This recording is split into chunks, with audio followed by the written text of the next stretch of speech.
l'actualité, c'est cette interview ce matin à Sud-Ouest. Le PDG de Total, Patrick Pouyanné, qui dit qu'il ne pourra pas maintenir son plafonnement en cas de taxe des superprofits pétroliers. Comment vous qualifiez cette attitude et ces propos? D'antipatriote. Et je trouve que Patrick Pouyanné, dans cette interview ce matin, est tout bonnement irresponsable. On a vu ces dernières semaines, et notamment au cours du dernier trimestre, les profits, je dis bien les profits, de Total exploser. 51% d'augmentation de leurs profits, c'est-à-dire de leurs résultats, de ce que les actionnaires vont gagner. Quand dans le même temps, les prix à la pompe pour les Français ont augmenté de 41%. Aujourd'hui, chez moi à Saint-Vallier, celles et ceux qui vont aller faire le plein vont payer 2 € à 2,20 € le plein de le litre de diesel ou d'essence. Et M. Pouyanné, qui fait des profits records depuis des années, qui va encore aller distribuer des dividendes à des actionnaires qui, eux, n'ont pas de difficulté, que le plein soit à 2,20 € ou 2,50 € le litre, ça ne leur pose pas de difficulté. Mais sauf que Total, il plafonne les prix. C'est-à-dire les Français qui vont faire leur plein dans les stations Total, ils payent moins cher. Est-ce que ce n'est pas une manière justement de redistribuer ces bénéfices et d'en faire profiter les Français? Non, parce qu'aujourd'hui, la réalité, c'est que Total, dans un moment de crise, a pu augmenter ses marges et a pu augmenter ses super profits. Et aujourd'hui, quand on est dans un moment de grande difficulté pour les Français, on doit être en capacité, quand on est un grand groupe comme Total, quand on est une grande entreprise, de redistribuer et d'en donner plus. C'est-à-dire d'en donner plus par les impôts, c'est-à-dire d'en donner plus par les super profits et par la taxe sur les super profits que les socialistes proposent. Donc M. Pouyanné... Mais vous la proposez encore ce matin, malgré le fait qu'ils disent s'il y a cette taxe sur les super profits, il n'y a plus de plafonnement. Oui, nous le proposons encore. Mais nous le proposons encore. Et moi, je dis très clairement à M. Pouyanné que dans des moments difficiles, pour celles et ceux qui nous écoutent, il est de la grande obligation des grands patrons de ce pays de faire preuve de patriotisme. Mais Pierre Jouvet, pour les Français qui nous regardent, est-ce que c'est pas plus important et plus efficace pour leur porte-monnaie de payer moins cher leur essence à la pompe que de savoir que Total va payer des taxes sur les super-profits? La pression qui est mise par M. Pouyanné, qui depuis des années, par le jeu du contournement fiscal, essaye de faire croire qu'il ne fait pas de gains nets pour Total en France. Mais qu'est-ce qu'elle va changer pour le porte-monnaie des Français, la taxe sur les super-profits? C'est une redistribution qui sera donnée de manière immédiate. Écoutez, quand vous voyez par exemple dans les territoires ruraux ou périurbains, les infirmières libérales, les aides-soignantes, les chauffeurs de taxi, qui depuis le début de cette crise n'ont droit à rien, sont pris à la gorge par l'augmentation des prix de l'essence qu'ils n'ont pas demandé. C'est une intervention unilatérale des États-Unis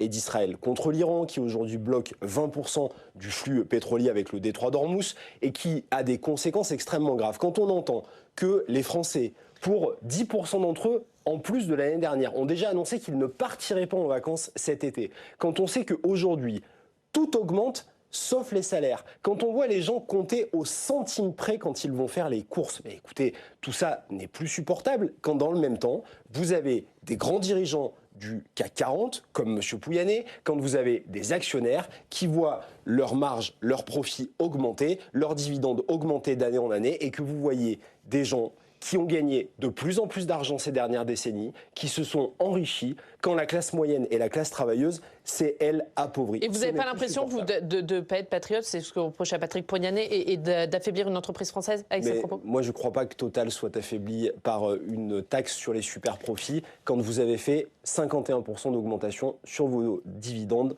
en l'espace de 3 mois. Cette question du pouvoir d'achat, pour vous, ça doit être la thématique majeure de la prochaine campagne présidentielle? Mais c'est la thématique majeure, et au-delà même du pouvoir d'achat, je vais vous dire.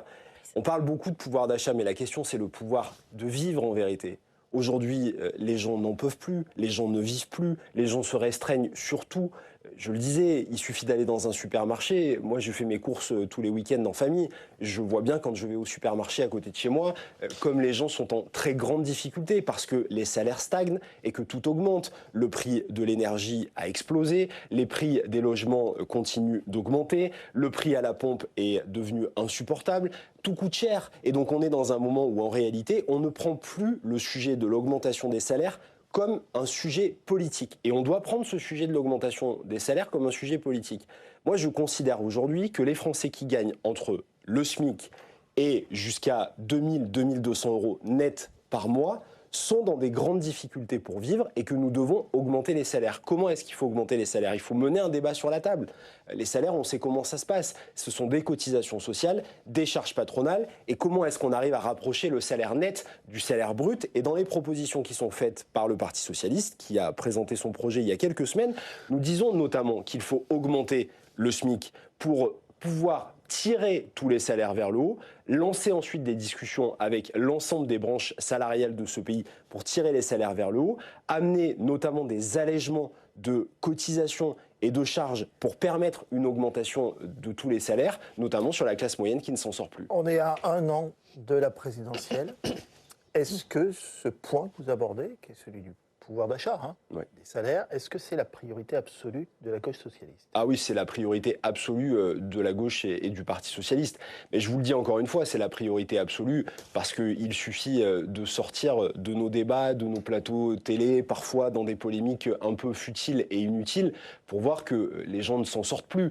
Moi, vous savez, j'ai été maire à Saint-Vallier d'une ville qui est une ville très populaire. Je discute tous les jours avec des habitants de chez moi et je vois bien la vraie galère dans laquelle il se trouve quand vous êtes vraiment, je le redis parce que, vous savez, c'est parfois des angles morts qu'on a dans tous les débats, qui sont parfois envolés dans nos discussions, etc.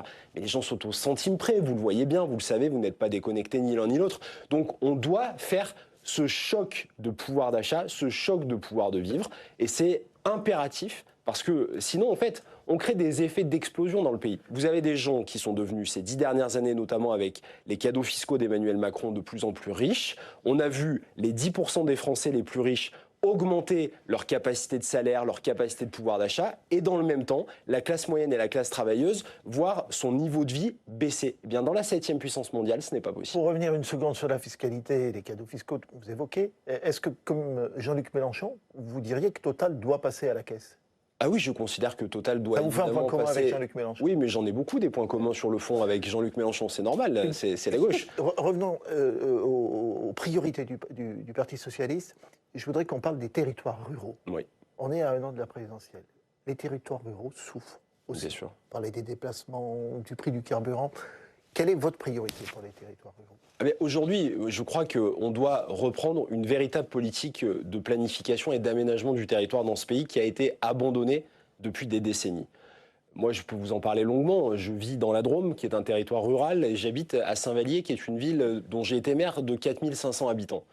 Qu'est-ce qui se passe dans ces territoires ruraux? Vous le savez aussi parfaitement avec le groupe EBRA, on a des services publics qui ont reculé, on a des capacités liées à l'emploi et à l'offre d'emploi qui est en diminution, on a des aides aux collectivités qui sont de plus en plus faibles, on a des départements qui sont à l'os, on a des mairies qui sont en grande difficulté, donc on doit réaménager le territoire en faisant profiter de la richesse, notamment nationale, qui peut arriver dans un certain nombre de métropoles et de grandes métropoles, en lien avec les territoires ruraux. Moi, je pense qu'on doit créer des partenariats nouveaux. Je vous donne un exemple.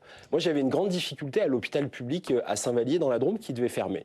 Bien, on a passé un partenariat avec les Hospices Civils de Lyon, qui est un grand CHU lyonnais, pour avoir des liens entre les médecins des Hospices Civils de Lyon qui viennent faire des vacations pendant 2 jours à l'hôpital de Saint-Vallier. Qu'est-ce que ça a permis? De sauver un hôpital. Quand vous avez un hôpital de proximité qui reste ouvert, c'est un service public qui est là, et ça permet aussi de dire à ces habitants des territoires ruraux que l'État est là pour les accompagner, pour les soutenir, et que ce ne sont pas des territoires déclassés. Et c'est là aussi un combat politique majeur qui est porté par les socialistes qui dirigent de nombreuses collectivités dans ces territoires. Pierre Jouvet, Fabrice le rappelait, on a 1 an de la présidentielle et la gauche hors insoumis était réuni hier soir à la Bellevilloise à Paris. Il a été beaucoup quand même question de Jean-Luc Mélenchon. C'est lui désormais qui dit que le tempo à gauche? Non, mais moi, vous savez, j'essaye de parler le moins possible de Jean-Luc Mélenchon. On y est contraint parce qu'on nous pose des questions. Enfin, c'est surtout parce qu'il a déclaré sa candidature. Est-ce qu'il ne vous y a pas contraint lui-même? Oui, mais quelle surprise. Il a frôlé le 2e tour à la dernière présidentielle. Oui, mais en réalité, quelle surprise. Jean-Luc Mélenchon, depuis la dernière élection présidentielle à 20h03, malgré ses déclarations de faites mieux, il n'avait qu'une obsession, c'était de préparer la prochaine élection présidentielle.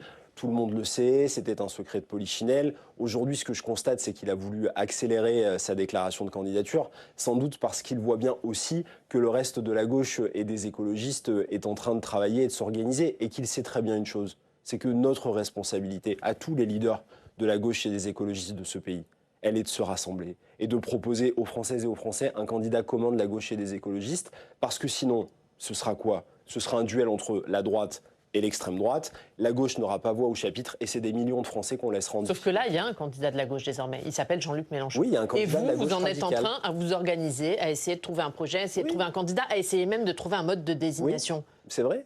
Mais vous avez un candidat de la gauche radicale, comme ça a toujours existé dans le pays. Et moi, je considère qu'il y ait 2 offres à gauche qui soient proposées au premier tour d'une élection présidentielle n'est pas illogique.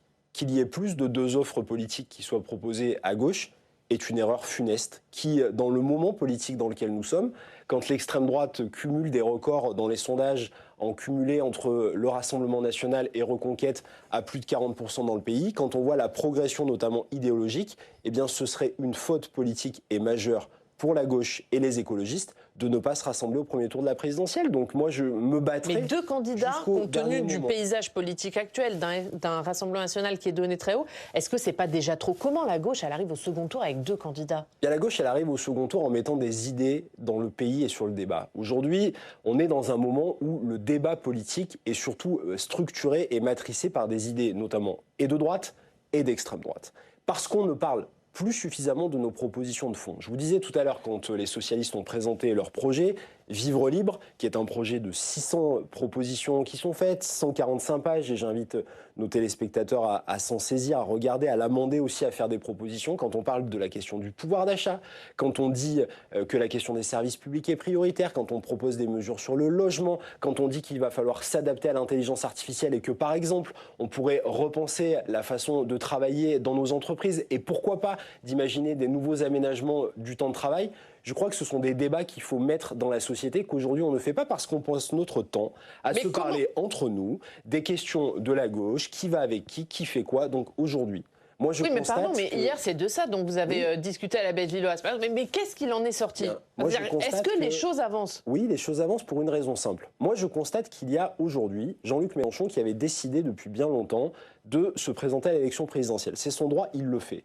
Je dis au passage que Jean-Luc Mélenchon a prouvé ces dernières années qu'il était plutôt celui qui fracturait la gauche, qui lui mettait un plafond de verre. Et je ne suis pas sûr, y compris pour les Insoumis, que ce soit la meilleure solution et le meilleur choix, mais ils font ce qu'ils veulent, je mets ça de côté. Ils font ce qu'ils veulent, vous les appelez Non, il ne peut pas. Il ne peut pas faire gagner la gauche au deuxième tour pour vous. Non, il ne peut pas faire gagner la gauche. Donc il n'est pas envisageable une seconde que vous travaillez avec lui dans le cadre de la présidentielle et d'envisager de gagner avec lui au deuxième tour. Non, mais il ne fera pas gagner la gauche. Il ne sera pas qualifié au deuxième tour. Et deuxièmement, le pire, c'est que s'il était... et les enquêtes d'opinion le démontrent, c'est que s'il était qualifié au deuxième tour d'une élection présidentielle, c'est même le meilleur moyen de faire gagner l'extrême droite ou de faire la politique de continuation des macronistes parce que ce serait... Mais vous, contrairement à lui, vous n'avez pas de doute sur la présence du RN au second tour? J'ai des doutes parce que je pense que Jordan Bardella est un mauvais candidat en vérité et que personne n'ose le dire parce que c'est politiquement incorrect, mais je le dis sur votre plateau, je pense que Jordan Bardella n'est pas prêt, que c'est une baudruche politique. Je crois qu'en réalité, les Français sont des... gens très politisés qui, dans le moment du débat politique, vont aussi arriver et voir ce que les uns et les autres ont dans le ventre, et qu'en fait, une élection présidentielle, c'est pas simplement une accumulation de vidéos sur TikTok. Mais pour répondre à votre question précédente, ce que je constate, c'est que dans la gauche, que vous appelez non mélenchoniste pour la simplifier, chacun dit aujourd'hui, quel qu'il soit, qu'il faudra un processus pour permettre d'avoir un candidat commun, que le morcellement fera la dispersion et fera la défaite. Chacun se rappelle qu'en 2002, la division au premier tour de l'élection présidentielle a empêché Lionel Jospin d'être au second tour et donc d'être président de la République. Chacun se rappelle qu'en 2017, la division a fait aussi que nous n'avons pas été qualifiés au deuxième tour. Qu'en 2022, nous n'avons pas été qualifiés au deuxième tour, toujours par les mêmes effets. Tout le monde dit une chose simple, que je vais redire, et ça peut vous paraître basique. Je ne sais pas si l'union, ça fait gagner. Ce que je sais, c'est que la division, ça fait perdre. Mais juste, ça veut dire que... tout le monde se battra pour avoir un candidat commun. Et si ce ne sont pas les appareils... Déjà, pardon, mais sur la primaire, il n'y a pas tout le monde. Oui. Raphaël Glucksmann, par exemple, qui est quand même à l'heure actuelle dans les sondages en tête de la gauche non mélenchoniste, il n'en veut pas de cette primaire. Oui, mais en fait, en réalité... C'est quand même tout le monde, sauf le mieux placé. Mais vous savez, en réalité, ils seront celles et ceux qui ne veulent pas d'un processus. Et moi, je ne suis pas un aficionados de la primaire. Ils y seront contraints à un moment ou à un autre. Y compris Raphaël Glucksmann? Oui, mais parce que... Pourquoi ils seront contraints? Y compris François Hollande? Oui, François Hollande, je crois qu'il pense lui-même qu'il est dans un moment où il sera peut-être candidat si justement tout s'écroule. Donc c'est peut-être celui qui a le moins intérêt à ça. Mais peu importe. Mais vous pensez qu'il peut être le candidat du PS, François Hollande? Non, j'y crois pas. Non, j'y crois pas pour une raison simple. Là aussi, excusez-moi, J'essaye d'être le plus simple et le plus pédagogique possible. Non, je n'y crois pas parce que je ne crois pas qu'il y ait de retour en arrière, moi, dans la vie politique, contrairement à ce que peuvent croire certains. Je ne crois pas qu'il y ait une volonté dans le pays de reproposer François Hollande comme président de la République. Je pense qu'il a malheureusement, et sans doute de manière assez injuste, parfois, été trop critiqué pour pouvoir revenir. Donc je n'y crois pas un instant. Mais ce que je veux vous dire, c'est que le peuple de gauche nous regarde et nous attend. Et qu'en réalité, celles et ceux qui prendront la responsabilité dans les semaines et dans les mois qui viennent de maintenir la désunion artificielle de la gauche non mélenchoniste prendront une responsabilité historique devant le pays. Je le redis, quand l'extrême droite est à ces niveaux-là, quand on est dans un moment où les Français sont pris à la gorge, si nous ne sommes pas capables, nous en responsabilité, de nous mettre d'accord autour d'une table avec un projet politique qui est un projet partagé, avec un processus de départage entre nous, quel qu'il soit, qui permettent d'avoir un candidat. Mais alors, justement, Pierre Jouvet, sur ce processus de départage, vous maintenez la date du 11 octobre pour la primaire ? Pour l'instant, la date du 11 octobre est maintenue, mais je le redis parce que moi, je vois bien, vous savez... Mais pour l'instant, pardon, la candidature de Jean-Luc Mélenchon, elle pourrait vous faire avancer cette date ? Non, mais vous savez, moi, je vais vous dire, depuis un certain nombre d'années, vous le savez, je m'efforce, et c'est parfois complexe dans la gauche, d'essayer de parler et de rassembler toutes les familles de la gauche, même quand elles ne se parlent plus, même quand elles sont divisées. Et moi, je maintiens les ponts, les liens avec tout le monde. Donc, mon objectif, l'objectif du Parti socialiste, l'objectif d'Olivier Faure, c'est d'arriver à trouver un chemin qui permette à la fois de partager sur le fond un projet commun et ensuite une méthode qui convienne à tout le monde. Moi, j'entends que certains aient des doutes sur la primaire. Je peux le comprendre. Je leur dis simplement, que proposez-vous par ailleurs, puisque vous me dites que l'objectif politique est le même que le nôtre, c'est-à-dire d'avoir un candidat commun au premier tour. Si ce n'est pas une primaire, eh bien, envisageons autre chose, un conclave, une convention citoyenne, un vote de tous les partis de gauche qui se retrouvent, des discussions entre nous. Faisons-le, trouvons le chemin. Je crois, je considère pour ma part qu'il y a un moment où on doit trancher de manière aussi démocratique. Donc, si ce n'est pas une primaire, qu'on m'explique ce qu'on fait d'autre. Le candidat du PS, ce sera Olivier Faure, ça c'est acté ? Non, c'est pas acté. Il y aura un vote. C'est pas forcément s'il y a une primaire le 11 octobre, c'est pas forcément Olivier Faure le écoutez, candidat. Les militants voteront. Vous savez, le Parti socialiste est un grand parti démocratique qui vote, qui a ses débats en interne. Et là, nous, on a pris les choses là aussi de manière précise. Chloé Ridel a présenté le projet des socialistes. Le projet des socialistes est soumis au débat de tous nos militants. Il sera voté le 25 juin. Ensuite, nous continuons de construire cette stratégie de rassemblement qui veut permettre d'unifier toutes les familles de la gauche, des écologistes et forces citoyennes, comme la réunion d'hier en était une initiative. Ensuite, nous aurons le choix du ou de la candidate. Est-ce que ça peut être celui qui est en tête des sondages à gauche qui est votre candidat ? Est-ce que les sondages vont être une équation importante pour vous ? Oui, les sondages, évidemment, peuvent être une équation. Ce que je constate néanmoins, et là aussi, soyons directs et lucides, c'est que, vous savez, on voit que les sondages, peuvent se tromper, ça arrive et ça leur arrive malheureusement souvent. Deuxièmement, on voit aussi que la différence entre les uns et les autres à gauche n'est peut-être pas suffisamment grande pour laisser trancher simplement dans des sondages. Si vous avez des candidats qui ont 2 ou 3 points d'écart, que vous êtes dans la marge d'erreur, comment vous tranchez ? Et je considère aussi et surtout, et c'est ça la vertu du débat, de la primaire, du débat à gauche. Parfois, on peut trouver qu'on est trop long, qu'on tranche pas assez vite, etc. Mais c'est aussi de mettre des idées dans le débat public. La politique, une élection présidentielle, c'est qu'est-ce qu'on veut faire pour le pays. Je considère que la dernière élection présidentielle a été une élection présidentielle qui a été escamotée dans le débat et qu'on n'est pas allé au fond des sujets et que là, on a devant nous des sujets importants. On a parlé des territoires ruraux, on pourrait parler du système de financement de notre protection sociale, qu'on pourrait parler des retraites. On doit aller dans le fond de ces débats parce que la France en a besoin et c'est la gauche qui doit les porter. Vous le disiez, le débat politique s'est considérablement droitisé. Et au-dessus de tout ça, ce sont essentiellement les voix radicales que l'on entend. Quels sont les signes qui, aujourd'hui, peuvent vous laisser avoir un espoir d'une présence de gauche non mélenchoniste au deuxième tour ? Je pense que les Français sont fatigués de notre cirque. Et vous savez, moi, je me réfère à ce que les gens me disent. Je vous l'ai dit, vous le savez, j'ai été longtemps un élu local et je reste attaché à mon territoire et je discute beaucoup avec les gens. Mais les gens en ont ras-le-bol de notre cinéma. Ils en ont ras-le-bol. Vous savez, samedi après-midi, je croisais un responsable d'une auto-école à côté de chez moi qui me disait « Mais je sais pas comment tu fais, moi, des fois, quand j'allume la télé, que je te vois à la télé dans des débats, je éteins la télé, c'est insupportable, en fait. On comprend rien à ce que vous dites. Vous vous invectivez toute la journée. il y a des polémiques, une polémique chasse une autre polémique, mais en fait les Français, en réalité, s'en foutent de tout ça. Donc on veut cristalliser du débat, de la tension permanente qui justement forme ces espèces de pôles de radicalité, mais je pense que les Français sont fatigués de ça.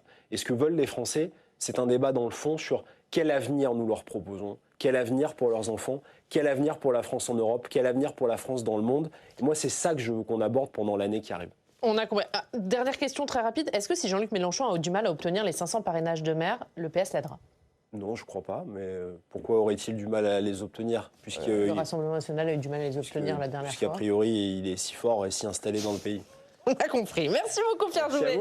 Merci d'avoir été notre invité.